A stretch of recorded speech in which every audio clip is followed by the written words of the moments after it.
Welcome everyone to another episode of Section 305, the Sports Show. I'm Raul Pagan here with my colleague Nick Dupont. Anthony Aguirre is excused since he actually has a big task for us to report next week's episode. But all right, Nick, we always have a 3-minute introduction.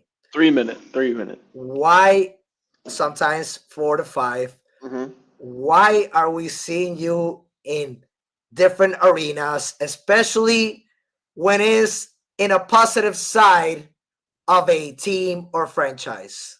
Well, man, I may not be signed by anybody, but I technically am a journalist. And as a journalist, I have to get all the info where I can. So That's I true. got to travel to these locations. The only team that I've really supported in these NBA playoffs heavily was the LA Lakers. And we'll get into that later. But now I got to go to the next hottest team in the NBA, which is the Detroit Pistons. So that's why I'm here. The game just finished over here. Now the series is going back to Cleveland. So, I'm in the aftermath right now of the building. You have to stay overnight there. And so, what is going to I be know your all the next? secret spots. I work in an arena. So, what is going to be your next stop? Is it going to be Cleveland to follow the Pistons? Is it going to be Philadelphia to follow the Sixers Well, I against definitely want to stay East the Coast. Knicks? I definitely want to stay East Coast because the jet lag is killer. So I guess you're gonna have to find out next episode because I like to travel in secret. I like to stay quiet for the most part, and I feel like I get a good gag out of you guys sometimes where I get to see your reactions being like, "Why is this guy here today, dude? I Like, mean, what I is he mean, doing?" bro, literally for our Latino audience, you're gonna understand when I'm saying this guy is jumping from boat to boat in the Caribbean islands. Hmm. It's more specific, Virgin Islands, We're in Florida. the U.S. Virgin Islands. Like, what is going on right now? I Come mean, on, man. I understand it. You're a journalist, but I mean, you've been covering everywhere: East Coast, West Coast, NBA, NFL, NHL. We'll get into it. MLB in the nearest future because we got a whole summer for it. Also, the FIFA is going to be here in the USA, Well, I get to so finally stay that's home coming. for that. That'll be fun. I get to actually be home for that. I don't have to keep traveling for World Cup. I mean, I probably will, but we'll see. But did you saw the President Donald Trump? What he commented about the ticket prices? I agree with him. I Yeah, mean, it's one of the richest person in the world says I wouldn't buy ticket for a game. Have you seen the prices? Like no, over a it's grand, insane. It's over a over a grand. grand I saw one in any ticket. state or city. I saw one ticket. I think in the semifinals where like the standard was like $32,000 or like that was like the median What price is for a that? ticket. It was That is wild. that is actually like let's just say maybe that's like a court side for NBA finals Maybe, or maybe. Western Conference Finals, depending on like the marketing team. Yeah. Let's go with that. But I mean, FIFA is worldwide. I get it. 32,000 upstairs, changing light bulbs with burps pooping you. Like, what is that about? I don't get it personally. For me, and I've always said this about Miami Stadium, I love their stadium. It's a very nice stadium with the way it looks architecturally. But Yeah, dude, put a dome on that thing, man. I It's agree. hot every day in I agree. Miami. Like in the time that football's here, it's still hot outside. And the lowest we go, luckily, the past 2 years we've had some of the coldest winters here. But for the most part, man, it's always hot here. Just put a dome on it, and then even then, you can bring in even more money into the building if you really wanted to. So that's Exactly. just my take on it. But Stephen Ross is he's really heavily funded by F1. Like I'm pretty sure this is a statistic that he makes more money in F1 once a year than he does an entire season of Dolphins football. So, you Yep. know, Facts on facts. And so, like, I'm with a jacket. I mean, I understand you because you're in Detroit. I mean, that's cold weather, no matter if you're in the summertime. it's windy, But bro. but at the same time, I'm one of the studios, and I don't know why they have it in under 60 degrees. I don't know They, why they is the want to reason. simulate you being where I am right now. That's I don't know why. why. I don't know why production is doing this to me right now. Cause I'd rather be literally in one of our studios, which is like they have it either at 70, which is perfect, since outside it's 90 over 90 degrees. Like it's crazy and sun, no cloudy. I mean, we like this type of weather for us Latino that wants to get the tan, want to go to the beaches, this and that. But at the same time, us Puerto Ricans, we are used to it. but we actually will like a little bit of cold temperature in this type of moments. But you see, that's why I got spoiled with being in LA. When I was supporting in LA, the weather every day there was like 70 degrees, 60 degrees, 50 degrees, and at night it would drop to the 40s. And It that's was just an humble. AC unit Yeah, every day. It was amazing. It was amazing. Now I'm here and it's just like it's freezing. Like I hate it. I mean, I love the cold weather, but this is another level it for me. is what it is. A sacrifice that we're doing, Nicholas. So, since we are gonna be talking about the Pistons before we head out there, we first gotta go to the NYC where the Philadelphia Sixers visited the New York Knicks.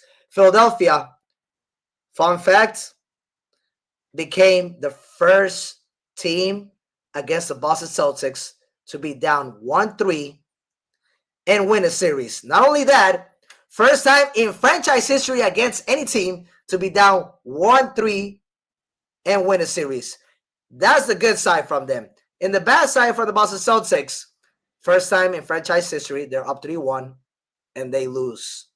What do you think about that before we go to our first headline? Or referring to the Boston Celtics, I definitely think they had a phenomenal regular season. Yes, in the playoffs there was a lot more expected for them. Surprising, surprising, No, it surprising. was surprising. It really was surprising. But to be fair, at the beginning of the year, didn't we have Boston being a bottom feeding team, like I not had even making the I had playoffs? I had them as a play-in and then Well, not making the playoffs. well, I there have them you as a go. Yeah, just to give them respect. I have them as a play-in, but losing in it, and then basically reconstruction. Like we all agreed when we were doing our analysis before the beginning of the season, before beginning of the preseason. Let's be more specific. yeah. Like everyone had the Celtics not doing well this season, especially with Tatum being out, and all of a sudden now they have 55 wins, and it's like, whoa, like this team is really good. Like they're still shooting the ball at an elite level and living up to their motto, which is just shoot the ball lights out. And Jalen Brown's had an MVP season that no one's expected from him, especially at this point in his career. Um, with Tatum being out for that game seven, there really is no excuse for the Celtics to lose because you've had Yeah, such an incredible season of beating all these great teams. It definitely was a surprise for me when I found out that Tyrese Maxey and Embiid combined for 64 points. Um, definitely. but it for the most part, there's no Especially from excuses in that Embiid. building. Especially from Yeah, Embiid especially on from a game Embiid, seven.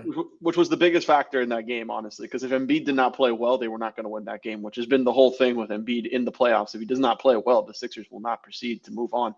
But the Celtics, I mean, this is disappointing, man. I had them making the finals at this point, and the Me fact that too. they're getting Me bounced in the too. first round Me by too. by this Philly team Yep. that with old Paul George, I mean, it's crazy. It's really crazy. It's been fun to watch, I will say, but it's this is very disappointing from Boston. They really need to come back next year and recoup because this is not a recipe that can continue clearly with them for Yeah. shooting lights out. Because th- when you're getting outmatched and outsized on the defensive sides and getting out rebounded like this, what's shooting really going to matter at that point? Yeah, no, most definitely, Nick. I mean, basically, they inclined more on their defensive side. Next to the Thunder, they were the best defensive team in the league. That's what helped them. But that's why it was surprising because I remember we had this conversation. I told you, I mean, Nick, they traded Drew Holiday. They traded Kristaps Porzingis. Anthony Simons, yeah, he was a good six man for them. After then, they traded him to the Chicago Bulls for Nikola Vucevic and a Good couple side. of That's a picks good. That was a good pick. and a couple of, you know what I'm saying, a couple of different assets. But at the same time, we were all agreeing that Boston is a play-in tournament team, and then either they surprisingly get into the playoffs as a 7 or 8 seed, or they just get eliminated. Yeah. Reconstruction. Tatum was not expected to have a full recovery in 10 months, and he got his rhythm little by little. But for Jalen Brown to basically carry that team, he literally looked like Nikola Jokic when he didn't have Jamal Murray or Michael Porter Jr. Yeah. in the 2022 season when they had to face the Warriors in the first round. That same year, the Golden State Warriors won the chip. And Joe Pasula deserves a lot of credit for that as well, having them as a 2 seed before Tatum returned. And Yeah. so we're not trying to insult Derek White, one of the best two-way players in the league. Peyton Pritchard had one of his his best season of career. One of the So, worst postseasons I've seen in a while. and that's true. That's For his true. expectations, he had a really bad Yeah, postseason. I agree. I agree with that one. And then you had Sam Hauser and Nemi Asquera and a couple of other Celtics players that contributed to the cause for them to be in the number 2 seed. And so with Tatum returning, you were like, man, this team is like, you can love or hate them. They're always gonna look like contenders, and Yep. you gotta give credit to the organization, how they maintain that stableness, that balance, no matter what. We saw them as a team that was gonna rebuild. All of a sudden, they're a team that can actually compete for another chip.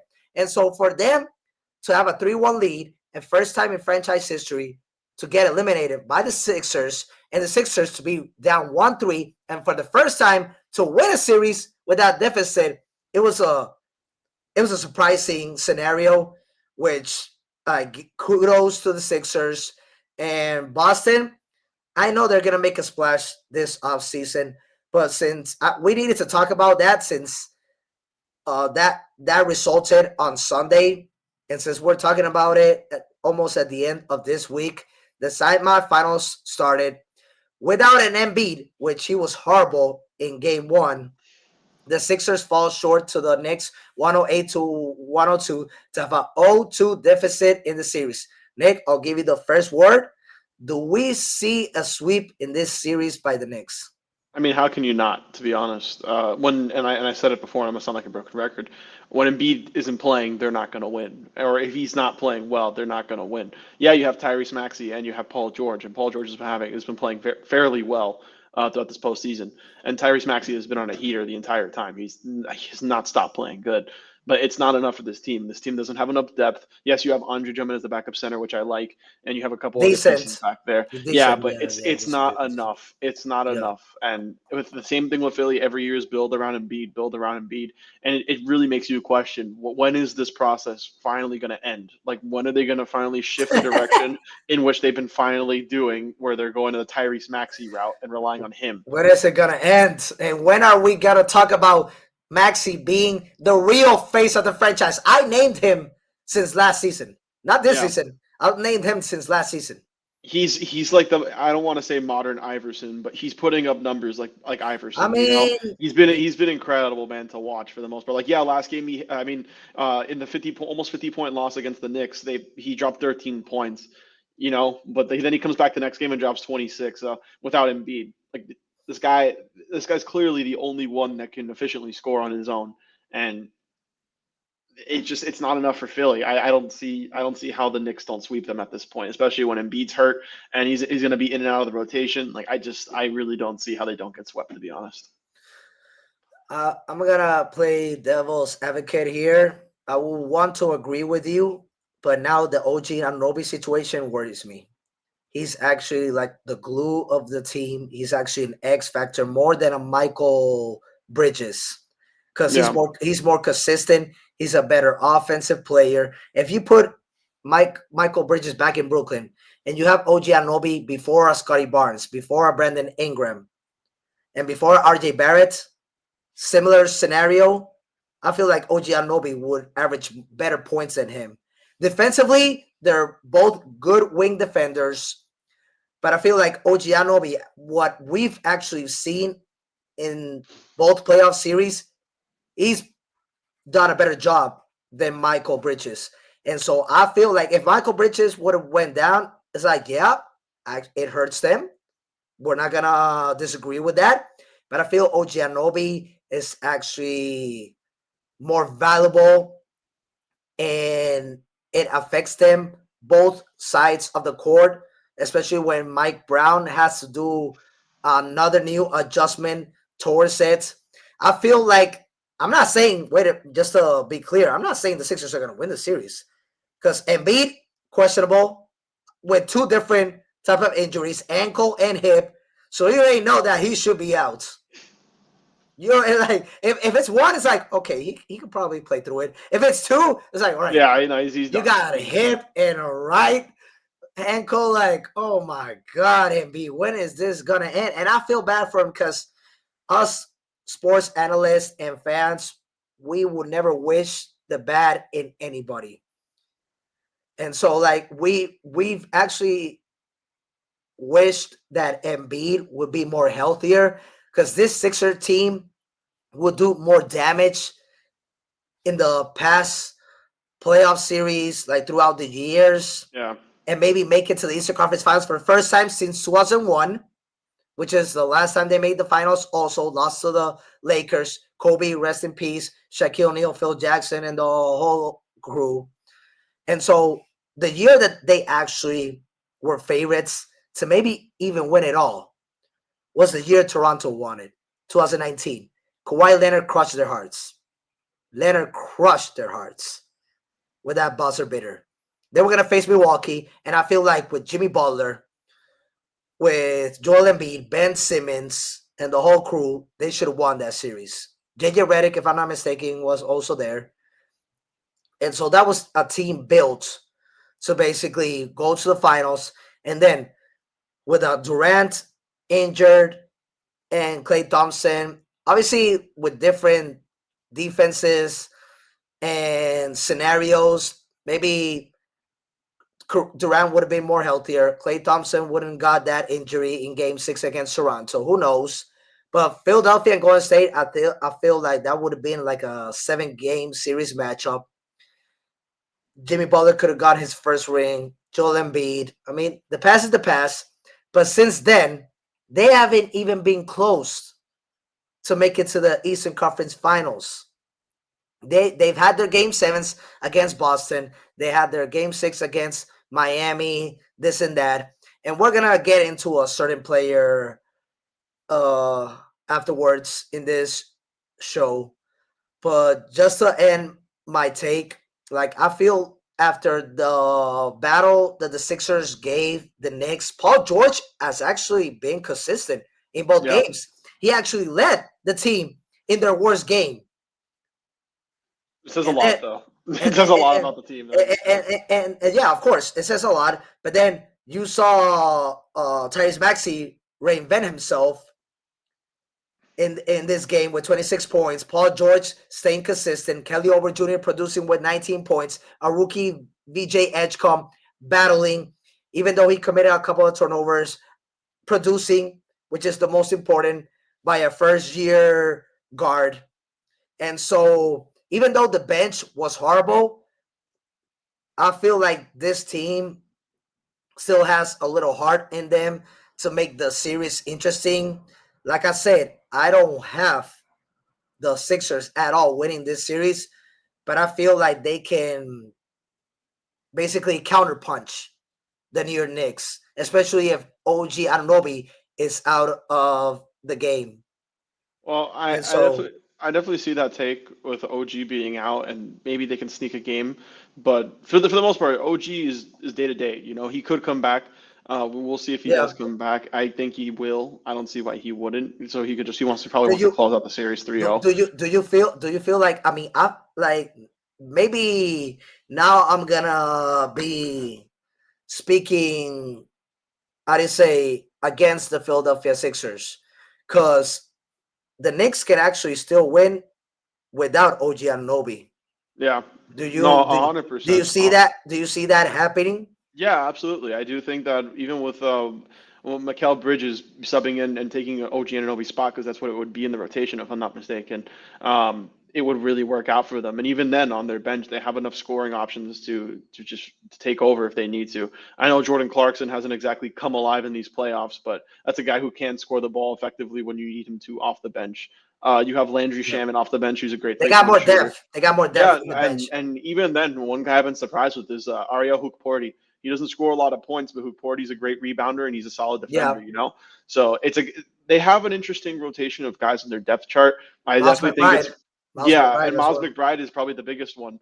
Who can drop 20 a game if he needs to, but for the most Yeah, part, he hasn't definitely. needed to once. So I don't know, just the depth alone in the guard play and with everything else, and even Mitchell Robinson coming off the bench, it's enough. I feel like for this Philly team, I don't see Philly taking a game. You know, I see Tyrese Maxey possibly pushing a late game scenario where he has 40 points or 30 points or something. But at the end of the day, I don't see it. I think the Knicks are going to take it, to be honest, because at the end of the day, it's Jalen Brunson and Cat. versus Tyrese Maxey. This is what that is. Yeah, yeah, Everyone. I was very excited that's to the see matchup. Embiid versus Cat, Yeah. and we got one game of it, and it was almost a 50-point blowout. So, Mhm. this series is very underwhelming to me at this point. I have the Knicks sweeping. With Embiid or no Embiid, I still give Philadelphia a little respect since they beat Boston to Fair. take at least one game against the Knicks. But I have the Knicks winning the series in 5 games, 4-1. Whether it's game 3 or game 4 that they take the W, I don't see a sweep in this series by the New York Knicks. And Nick, before we go to the next headline, I don't think it's crazy for you to. He didn't have the same start as AI, but he's got a killer crossover. He is Hmm. quicker. He's equally or more quicker than AI. He's more athletic than AI. He's a good defender. I'm not saying that he is the next Allen Iverson. I'm not saying that he could Well, he surpass Allen certainly plays Iverson, like it. He certainly plays like but it. he has some similar skill level towards it. So we gotta give him that recognition, that respect. He's now basically the face of that franchise. So in the nearest future, whatever happens in this series, like he could be actually one of like the top 5 greatest Philadelphia Sixer players of all time. Oh, I wouldn't doubt it. I wouldn't doubt it, especially when it's all said and done and he can stay around and keep going to playoff games and he just averages 30 a game. I mean, yeah, definitely. Yeah, so I just want to clarify to the audience that Of was actually course. not a crazy take that you said. I'm not. He didn't have the same start as him. That's the only difference. Because in 1996, he was already killer crossovering the GOAT, Michael Jordan. Yeah, you heard me. You heard what Hmm. I said. Hmm. You heard what I said. Hmm. All right. So, well, production. Well, Before we go to that topic, I also want to give a quick announcement before we go to our second topic. Nick, it's Friday. We got the NBA semifinals. We got the NHL semifinals. The MLB regular season right now is in the first half. What a way for the Yankees to be leading the AL, the American League. Wow, the bullpen is doing their job. The batting, I'm not even going to talk about it. I'm not trying to get my hopes up, but right now, that's the best team in the league. And then also, we got a couple of fighting events going on this weekend. But tell me a better place to watch it rather than the Metropol Restaurant. Give me another I place. can't. I can't. Being out here in Detroit, I miss a little taste of home, and that's honestly what I could use right now. I love that place. I miss it. So, to our audience, I just want to let you know that the Metropol Restaurant is located at the Dolphin Mall, where most of the people during the weekends spend their times with their family, friends, shopping, but then they want to relax and go to a good cuisine restaurant, whether it's Italian, Chinese, Latino. Well, what better place to go to Metropole Restaurant located at the Dolphin Mall below Dave and Buster's. It offers the best Puerto Rican and Cuban cuisine. Traditional dishes include stuffed chicken. Nick, remember, arroz mamposteao. Arroz Arroz, mamposteao. there you go. It's the first time you've said it perfectly. Come on. And congri rice, mofongo, fried pork, and much, much more. I'm going to repeat it again. Metropol Restaurant located at the Dolphin Mall here, South Florida, Miami. You're not going to waste your time.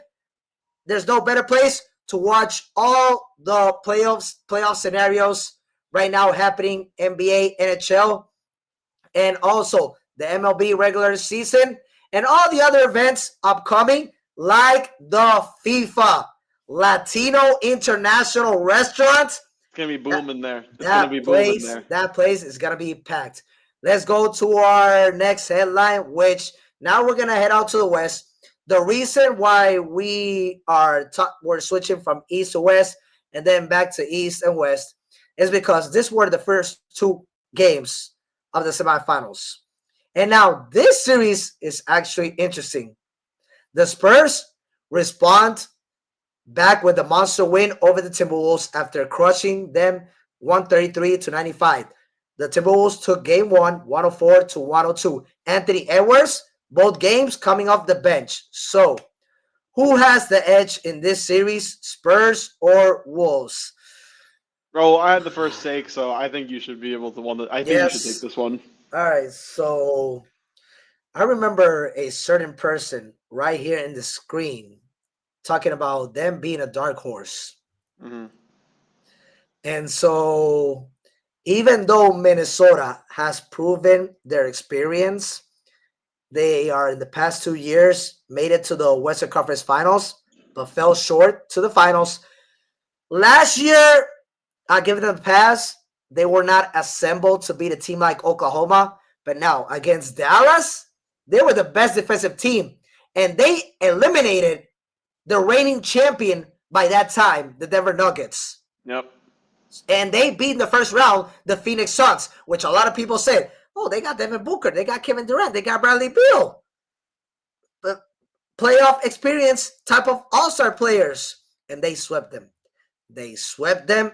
But now, when they traded Karl Anthony Towns, I was like, oh, man, why did they do that? Why would they do that? Defensively, they're not going to be equally. Randall has his defensive type of scheme with Tom Thibodeau. Tom Thibodeau is an ex-coach of the Minnesota Timberwolves, but now he's going under the system of Chris Finch. Yeah, another defensive mindset. But I feel like finally you got that duo who now have that chemistry and got their surroundings with Jaden McDaniels, Nas Reed, Sixth Man of the Year, and other pieces, which they can, if they stay together, they can make another run to the finals. That didn't happen. They made the trade, and they actually surprised me making it back to the Western Conference Finals. Now, I didn't have them winning against the Lakers in the first round. They doubted me wrong. They played Golden State. No Curry. They should have won that series, and they did. With Curry being in that rotation, maybe it could have been a different scenario. I feel like Minnesota still could have pulled it off. But then they faced the most balanced team, Oklahoma. They fell short. So who are they facing in this second round? The San Antonio Spurs, your dark horse team. Top 3 in point scoring, top 8 in points allowed. They got their reigning defensive player of the year. Stephen Castle is balling out of his mind. Dylan Harper, second pick, coming out of UConn. Same program where Stephen Castle won a chip.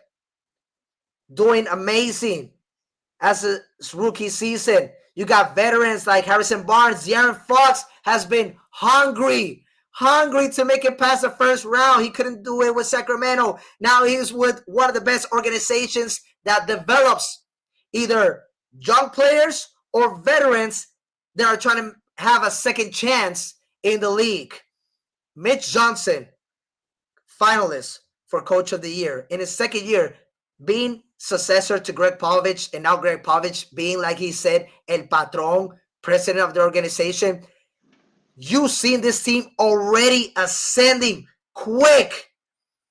And for the nearest future, for the upcoming years of this decade, in the second half that we're just starting, being contenders, being the more dangerous, and winning a chip for the first time in 2014. I'm not saying this year, but at the same time, we cannot sleep on them because they have been OKC's kryptonite. And so, kudos to Minnesota. Anthony Edwards, I don't see him 100% healthy. If they're bringing him from the bench, I give San Antonio still winning this series. Even though Minnesota, good job stealing game one. Even though, before I finish this take, San Antonio, I get it. They lost. But when you have your best player averaging a triple-double, which a lot of people would say, man, so how did they not win? It's a triple-double, not with assist, with rebounds, points, and blocks. 11 points. 5 for 17 shooting. 0 for 8 from a three-point line, and you only lost by 2? I'm sorry. San Antonio responded in the second game, just proving themselves that they're the favorites. I mean, listen, man, I definitely see where you come from, where San Antonio has this option, and they are still my dark horse, where I still think they can make the NBA Finals. But Even with Anthony Edwards coming off the bench, they still got to win. Let's think about that. Anthony Edwards was limited to 24 minutes, and they still were able to come out with a W. Yes, a lot of free throws missed, a lot of missed opportunities for the San Antonio Spurs, but unironically, I think the biggest X factor for that team, for that Minnesota team, is at the center position, Rudy Gobert. As much as I despise Rudy Gobert as a center, I do think he has a lot of capability to stop Victor Wembanyama. He's done a whatever job so far, but for the little things when it comes to steals, blocks, I mean the numbers are there. Whenever he's providing on the defensive side of the ball, they're going to win games, whether it's by 2, by 3. It's just in the numbers. Um, yeah, he's also been averaging 7 points per game, but for the most part, his 10 rebounds that he also puts to the table are huge rebounds that he provides. I do like the fact that Anthony Edwards is playing. I don't like that he is playing unhealthy, but I think having him come off the bench and earn his minutes and really see where he's at is a really good way to slowly bring him back in the lineup. Yes, he's been struggling off the bench, but I do think it adds a little bit more depth to this team for the Minnesota. And it makes it a little bit more challenge for San Antonio to kind of game plan when you have an all-star caliber player like Anthony Edwards coming off the bench to just light up these guys. So I do think they True, have what it that's takes true. defensively because Jaden McDaniels has shown that he can be enough to hold his own. Um, and when you have Julius Randle, may not be the most consistent guy in the playoffs or just in general. But I will admit when he's on a heater, he's on a heater. So if you can get Julius Randle hot, you can get Rudy Gobert in his defensive prime, just playing nice and just grabbing boards, then not having to put up points. Four-time Uh, defensive player of the year. it's too many. And you have Mike Conley who already knows the system. It kind of fits. It really shows how great their depth is. I don't think the Wolves will win this series, but I definitely think there is a good chance that they can sneak up. If you sneak a couple games, I definitely think they have a chance to sneak a couple games from the Spurs, especially So, if Wemby so in just other gets words, unhealthy again. you're saying the edge has the Spurs. I mean, I do think the Spurs have the edge. I do think that, but I definitely think I definitely think there's a possibility that the Wolves can take it. I do think that the Wolves can take it. Yeah, and I don't know. Like, I think they're going to be a very sneaky team, especially, like I said, when Julius Randle gets hot, there's really not much you can do. And we've seen it before when he was on the Knicks and even in past times on the Timberwolves, where, again, they went to the Western Conference Finals. He just didn't show up in the right times. But in the middle of the series, he was having games where he was probably putting up like 25 and 10, 30 and 9, or, he's nice with it. I will admit he can be nice with it, but for the most part, it's about that consistency, man. And really, Rudy Gobert just has to step on the defensive end for the Timberwolves. So that's where I have him. I do think they're a better defensive team than the Spurs, but the Spurs are just really good offensively. Like it's so hard to stop Wemby, De'Aaron Fox, Stephon Castle, Devin Vassell. Like they have such a nice team up and down. I just think the bench is going to be better for the Timberwolves in I, the long I've, run. I've said it before. Like San Antonio looks similar to Oklahoma when they were ascending. It's a young team with a couple of veteran pieces, and then a young coach like Mitch Johnson. Like this team in the second half of this decade, they should win at least one chip, maybe two. And so that's why I have that similarity with Oklahoma, because that was a team that you didn't see that young winning a chip Yeah, against veterans with experience. And San Antonio is one of those teams that can prove the same thing against Minnesota. If Minnesota pulls this series through, Rudy Gobert literally has to go first round defensive against Jokic. He did numbers on him. And that was surprising. And a lot of people are going to say Jokic was not healthy. Yeah, we can either make it an excuse or not. But Rudy Gobert did his job, especially when he is one of those players that we're going to get into another one. I'm not going to mention it right now. That disappears completely in the playoffs. He's a regular season player. All of a sudden, both sides of the court, he does nothing. He produces nothing. He contributes with nothing. He literally has done it certain moments with Minnesota in his timeline, and mostly against Denver. And I gotta give credit to what credit is due. But we haven't seen that against Victor. He's been vulnerable yeah. completely. Well, Anthony, mind you, in the first game they had four. He had four steals and a block. So it wasn't exactly like he wasn't doing anything on the defensive end. He provided. He had 10 rebounds still. yeah, It's just yeah, Wemby but had a 12 block game. Like what are you supposed to do yeah, against a team like that? in game one, he did an exceptional job because Wemby had a bad shooting percentage. This one, Victor basically reinvent himself, even though he didn't have that impactful type of scoring. Stephen Castle is actually the most consistent that we've seen throughout the playoffs. And then we see a couple of the role players having their moments. I get that. So that's how dangerous San Antonio looks. Like you see players complementing each other. One night could be Dylan Harper, one coming off the bench. One night could be Harrison Barnes. One night could be mostly Stephen Castle, Victor Wembanyama, Keldon Johnson, six men of the team. Devin Vassell, this is Julian Champagny.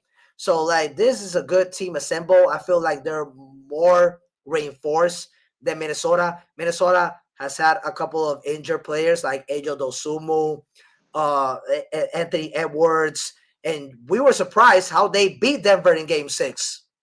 Yeah. And so we got to give respect to a Minnesota team that has been in the Western Conference Finals for the past 2 years. I just feel like San Antonio, a little bit more healthier, has the edge. But I wouldn't be surprised if Anthony Edwards go nuts. And it's a reason why all of a sudden this series can go to 7 games. Julius Randle at the same time. Mike Conley, now they putting him back in the starting lineup. And we see Mike Conley has his moments with Utah Jazz and Minnesota in playoff scenarios. So that's why this question is like a 50-50. I'm still taking the edge with San Antonio. They're more athletic. They're younger, faster, quicker. And so I know we always put veterans to prevail over youth. I have San Antonio, like your dark horse team, going to the Western Conference Finals. It's going to be interesting Game 3 and Game 4 in Minnesota, especially when Minnesota in their home court, they are literally impossible to beat, or almost at least. So I understand your take on that one. I'm still giving San Antonio the edge. If I'm not mistaken, you're giving Minnesota the edge, even though Yeah, you know, why not? I'll give Minnesota the edge, yeah. even though you have the Spurs as a dark horse. Well, I still So listen. I think the Spurs are going to win the series, but for the sake of this, yes, I'll say the Wolves are going to have the edge. I got you. No, actually, this was one of the hardest topic. Let's go to mostly like the Knicks and Sixers. A little bit not easier, flexible topics.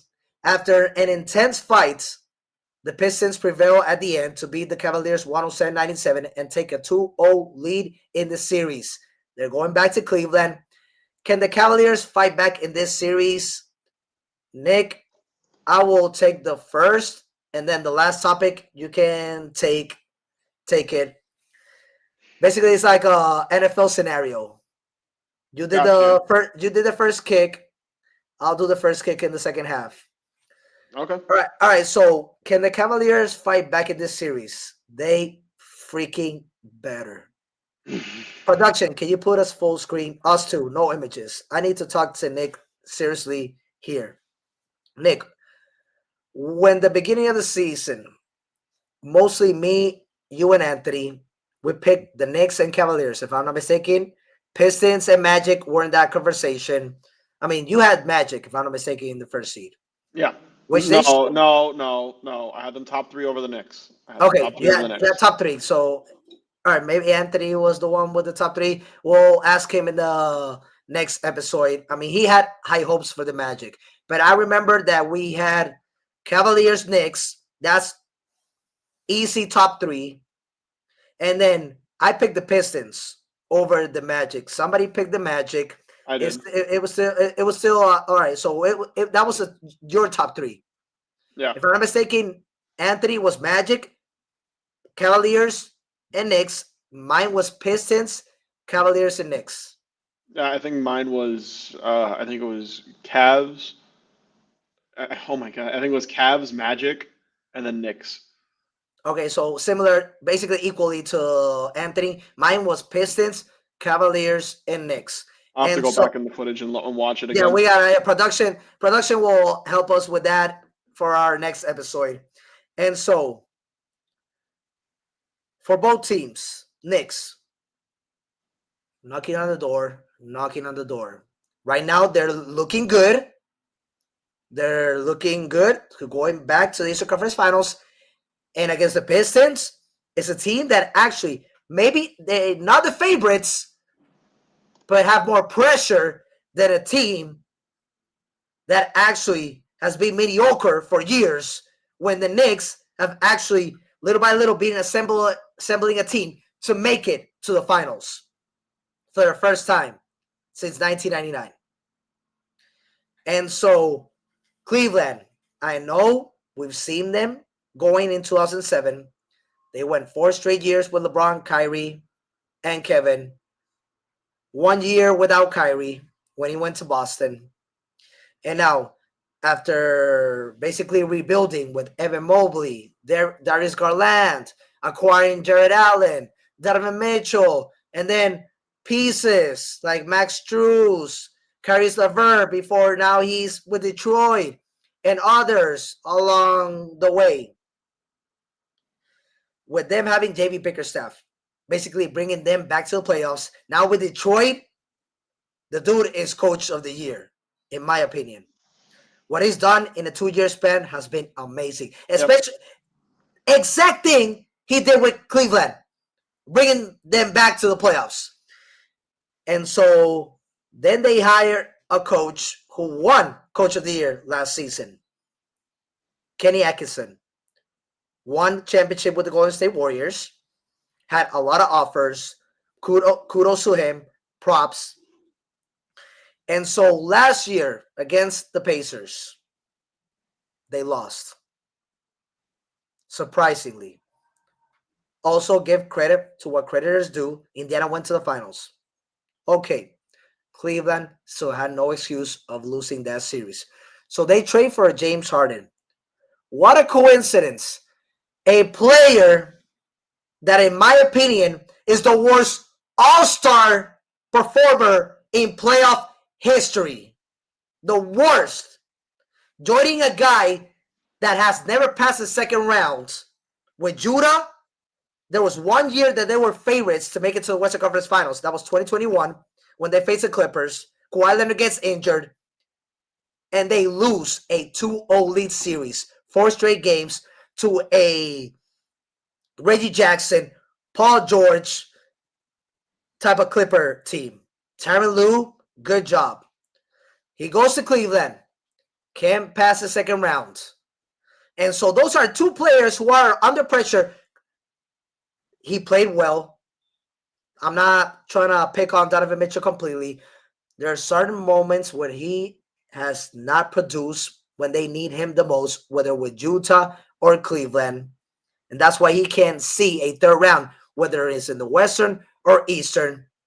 And then you got James Harden with 11 turnovers in 2 games. 42 in total this playoff series. Playoff series. First round and second round. You got a team that basically has the right pieces. You got a point guard who distributes. You got a shooting guard who can score. You got Max Strus. You got Jared Allen, Evan Mobley. Defensive Player of the Year, Evan Mobley. Jared Allen, who protects the paint, also can produce both ends of the court. You got depth at the bench. And now you have an 0-2 deficit against Detroit, which basically the Pistons prevailed defensively in the biggest moments of Game 2. The elite defense in Game 1 with all the turnovers that they forced on the Cleveland Cavaliers. What I'm trying to say with this, they better tie this series. Can the Cavaliers fight back in this series? They better. It's not like maybe or they should. No, you better. You guys literally have a lot of stake here, especially with James Harden, Donovan Mitchell, and how that team can collapse and have to start making moves, surprisingly, during free agency, not coaching, mostly on the rotation, because they cannot get the job done on going past the second round. When you guys had years this decade, the first half, going to the first, second round, and now you got a Pistons team going for 2 only straight years to the playoffs, and now are 2 games away from going to the Eastern Conference Finals before you. I'm actually more mad about James Harden than the whole team. So basically, that's my take. It's not can they? They better make this series interesting. No, I like it. I like it, and I think that's very fitting, especially in the terms of James Harden. If we're going to specifically talk about James Harden, because this is going to be something that's going to impact his legacy, regardless of what happens here. I mean, like if he wins, great. He'll be in the Eastern Conference Finals, and he has a chance to make the finals, an NBA championship, which he's never done before. Cool. But for the most part, man, this is what we've seen from James Harden every time he enters the playoffs. And I've always hated the Wade and Harden debate on who's better. Dude, like Oh my God! I'm Don't even get me sorry, man. started. I'm sorry, man, but Don't James say Harden it. is not it. And I said it, and I know Anthony has been super high on this Cavs team, and I've always said it since the beginning when they made this trade. This wasn't going to work out because James Harden is notorious to be one of the worst playoff performers. And yes, Cade Cunningham has his own fair share of turnovers, as that we've seen. Where this last game he had 5, in the game before he had 4. But look at his production, at least almost averaging a 30-point triple double every single game. And then let's talk about one of the biggest X factors for the Pistons really quickly. Let's talk about Tobias Harris and how great Tobias Harris has been for Wow. that team and how Yeah, consistent he's been shooting for that team. I He's been agree. really fun to watch. He's really been fun to watch. But for the most part for Veteran, Cleveland, veteran and experience right there. and the veteran experience for Cleveland just can't. It's not happening, man. Max Drews, he's gonna go off for maybe like an 18-point game, but he's not consistent at all with the ball. Three Keon Ellis isn't only. enough off the Three, bench.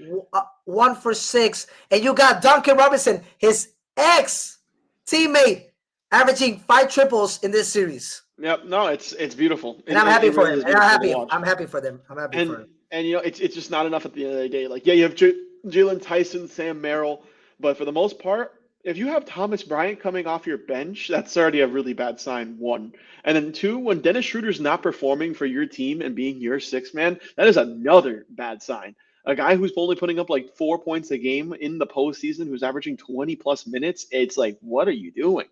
And right now, I think the biggest factor for Cleveland, who really needs to come alive if they're going to have a chance, is Evan Mobley, because Evan Mobley has been gone on What the has offensive end. happened to that He's guy? been incredible. He's been fine. I don't want to say incredible, but in the first game, he was great defensively. 3 blocks, 3 steals, double-digit But rebounds. offensively, But he's been nada, missing, man. He's been missing, nada. man. Cleveland really needs him to show out right now. And Jared Allen, we've all known him to not be the most efficient and effective offensive Yeah, center, so we know what to expect from him.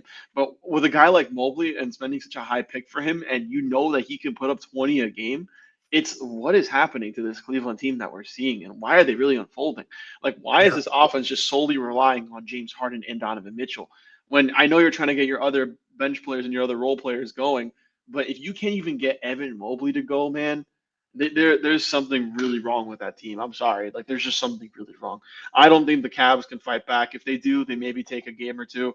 But the Pistons are going to go to the Eastern Conference Finals. I'm sorry. Like, this team is way too good.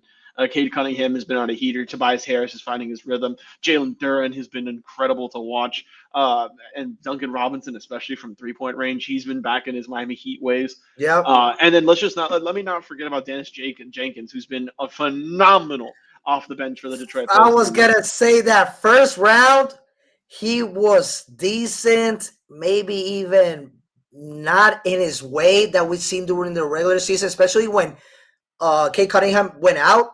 He took the role, and he can actually play as a point guard starter for any other team. And not even Like just a Dennis point Jenkins, guard. He's a rebounder, man. Like, look at his numbers. He's almost putting up he's double digits as athletic. a 6'3" point guard. Like, he's I saw really a couple. incredible. I saw a couple of important offensive rebounds from him in the last moments in the fourth quarter. Dennis Jenkins, it's just that. Remember when we were talking about the Detroit Pistons in the first round against Orlando when they were down? Like Yeah. the bench was not producing. Dennis Jenkins was not playing in his type of level like we saw in the regular season.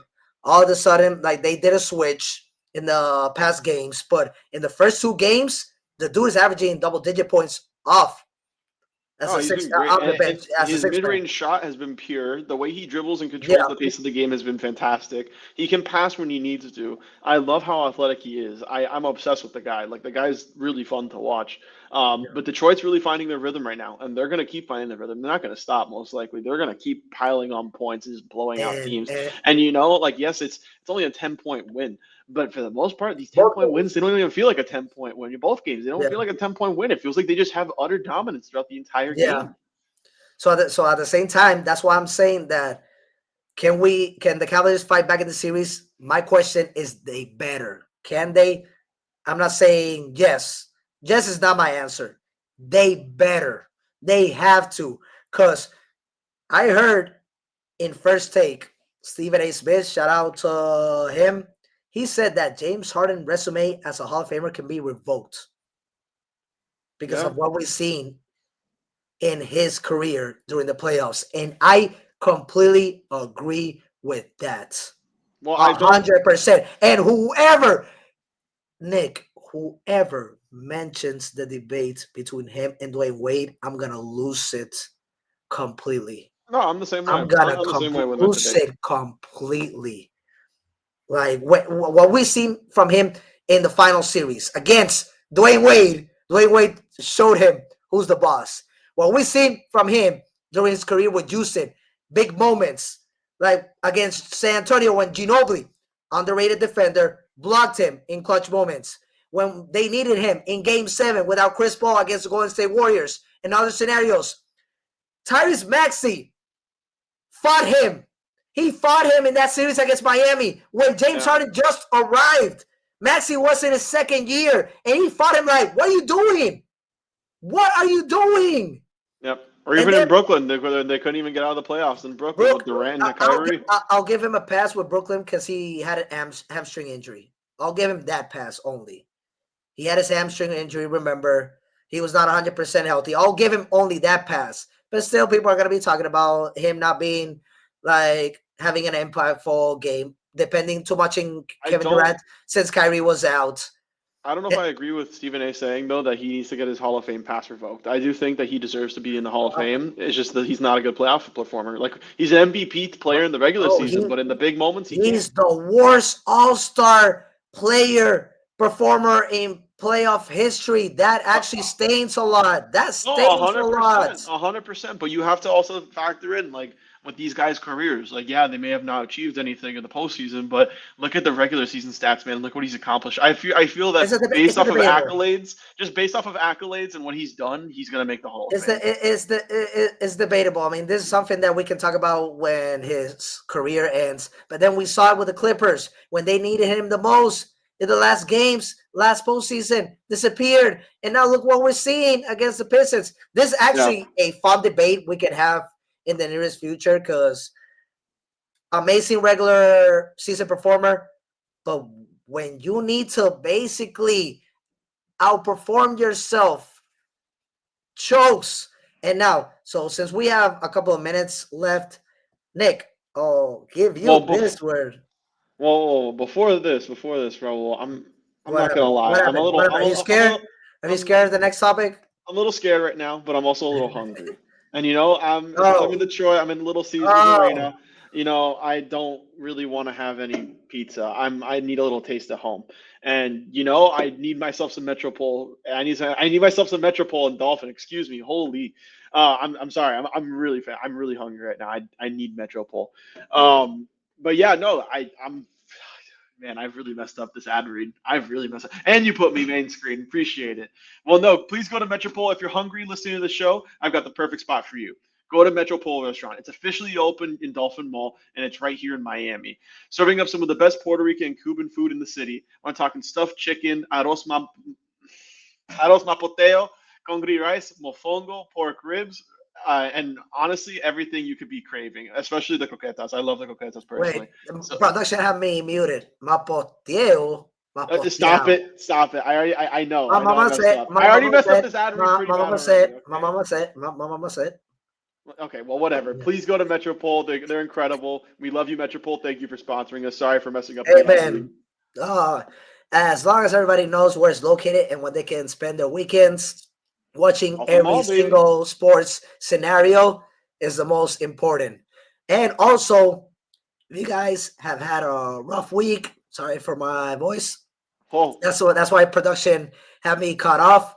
You can also, if you want to stay relaxed, you also have gathering at your houses. You can also order Metropol Restaurant in Uber Eats.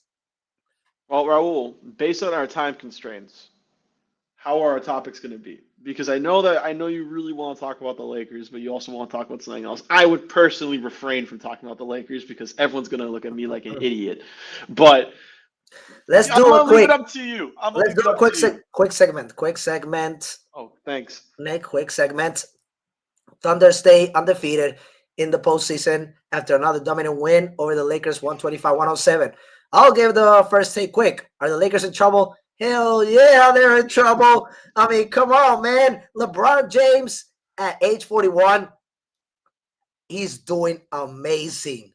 Yeah, he's incredible, bro. He's incredible. Longevity doesn't affect him at all. Sometimes he even looks equally or better in his Cleveland days.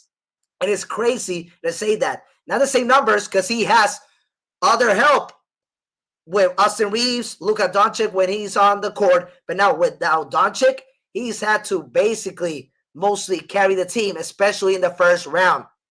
That's why everybody is going to consider him the GOAT. That's why right now he earns respect from Jordan fans that are still debating whether he's the best or MJ is the best. So it's a debate that's always going to be a 50-50. But Yeah, in this case, we both are 50 on that. longevity, we will never see anything even similar compared to what the King James has done. And so, as a MJ fan and as me as a sports analyst, not only as a fan, consider still the GOAT. If he wins a fifth chip, which he's not going to do with the Lakers, then we're going to be talking about him in the future, like if he stays with the Lakers since he's a free agent, or he takes his talent back to where he started, Cleveland, and helps that team out. Cleveland needs him, and he needs Cleveland. That's actually a scenario would be interesting. But right now, Lakers, Jared Vanderbilt, one of their best defender, out.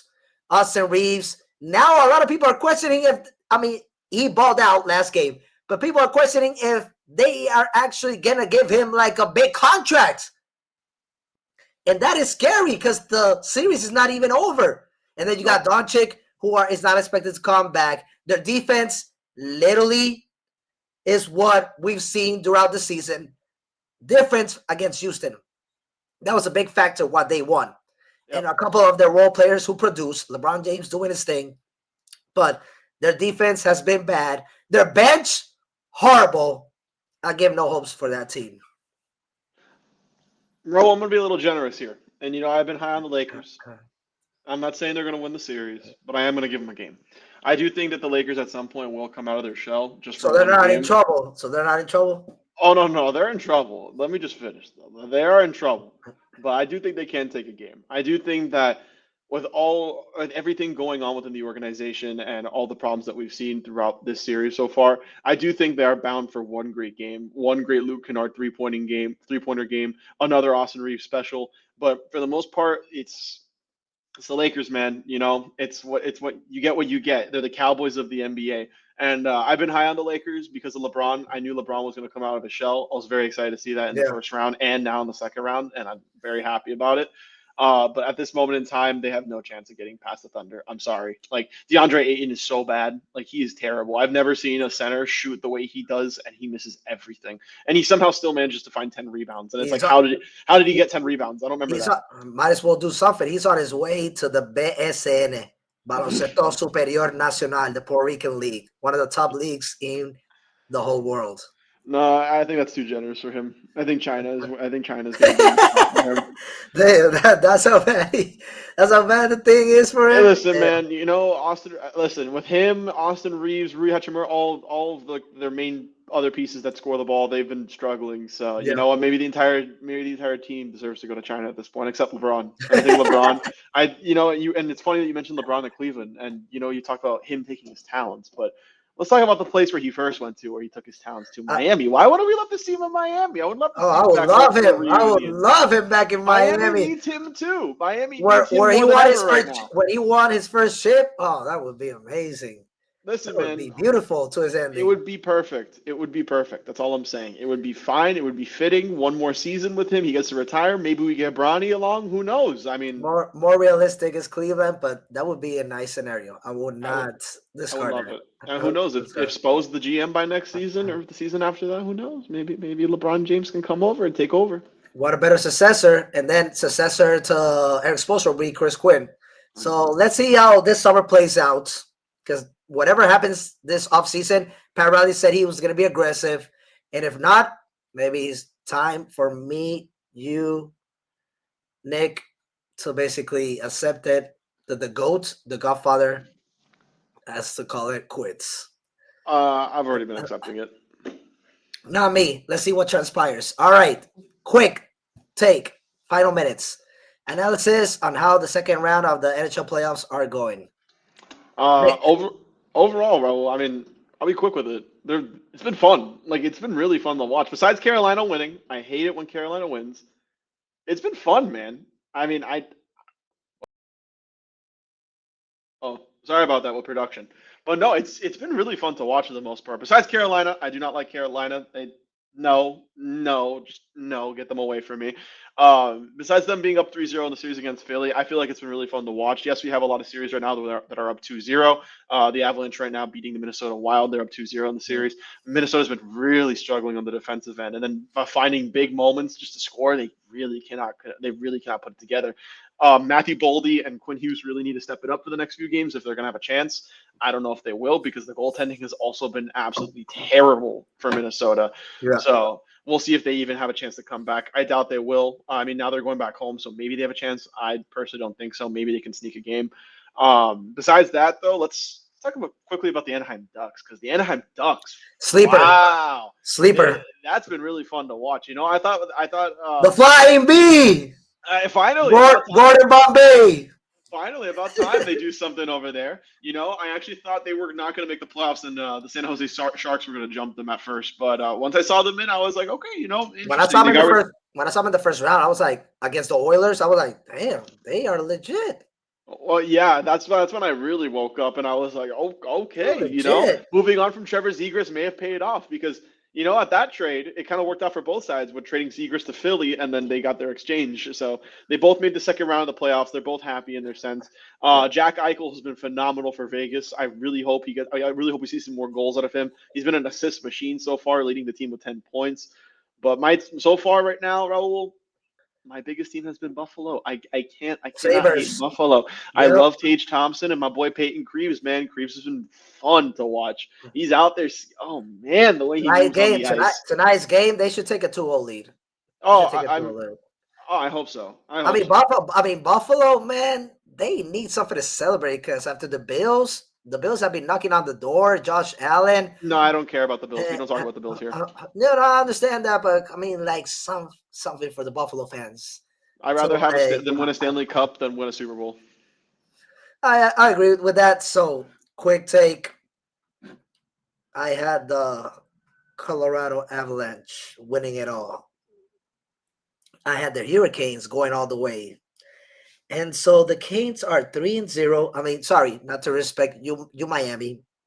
The Carolina Hurricanes are 3-0. The Avalanche are 2-0. You just mentioned that Minnesota has no chance of coming back. What's surprising are the stats.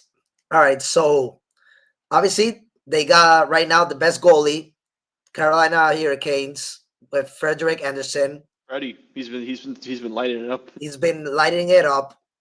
And then from the scoring area, you don't have any of those teams like having like a leading goal scorer. Like you got Nathan McKinnon from Colorado with 10 points. Then you got in goals Logan Stankoven. But when you see the stats, it's mostly defense from both teams. Yeah. Yeah, no, it's incredible. I mean, for the most part, like both teams are great defensive teams.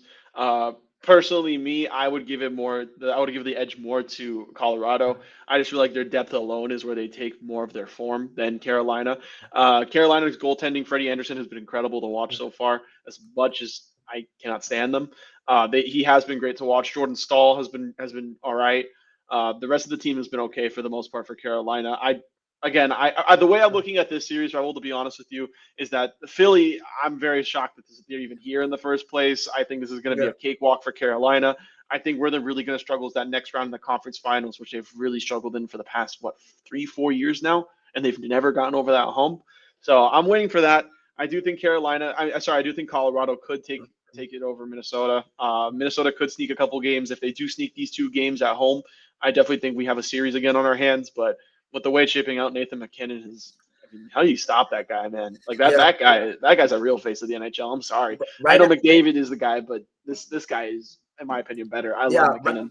Right now, in defensive side, Carolina uh, overall is the best team. Colorado is top 3. And then offensive side, overall, Colorado is number 1 in the playoffs. So that's the scenario that we can probably see in the Stanley Cup. The best offensive team against the best defensive team. That's why I feel like from my predictions in the beginning, those are the teams that I selected. Number 1 in their respective conferences. So right now, I'm just trying to say my predictions are on point, Nick. And as a better hockey analyst like you should feel proud of me. I am proud. I am very proud of you. I mean, listen, the Florida Panthers aren't in there, so I'm proud of you regardless. As long as you're not going against the Panthers, man. Yeah, it is what it is. All right, man. That's another episode of Section 305, the Sports Show. I'm Raul Pagan with my colleague Nick Dupont. Hopefully next week we got Anthony Aguirre if he's not too busy with a lot of coverage that he's doing, mostly here in Florida. We'll have him back and we'll continue to talk about NBA and NHL playoffs. See you guys next week.